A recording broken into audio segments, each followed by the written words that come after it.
بسم الله الرحمن الرحیم. حمد و مصلی. محترمینو، یو محترم رو دا پښتنه کړې ده چې پلستر چا لګولې پر پلستر باندې مسح کول څنګه ده. تعلیم الاسلام اداره ستاسو د دینی پوښتنو ځوابونکي مولوي عبدالرحمن سمین صاحب.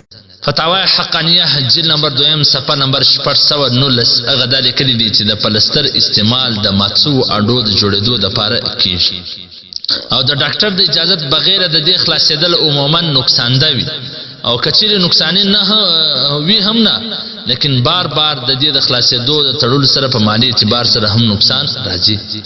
نو ځکه دا هم لکه پټي پر دې باندې هم مسح کول جایز ده.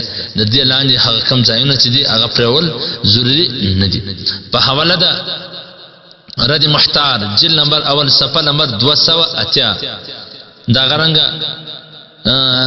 كبيري صفحه نمبر 1 ومثل في مراكل الفلاح على صدر التحتاوي صفحه نمبر 1 محترمه نو کچيري دغه پلستر لري کول خلاصول نقصانی وي تاوانی وي یا هغه جوړ سره خرابي یا هغه درد سره خرابي، نو پر دې باندې مسح کول جایز ده. او کچا غسل کړي غسل کاوي نو چې کله دا واړه ونه نو هغه ځای بیا دوباره فری وي. والسلام.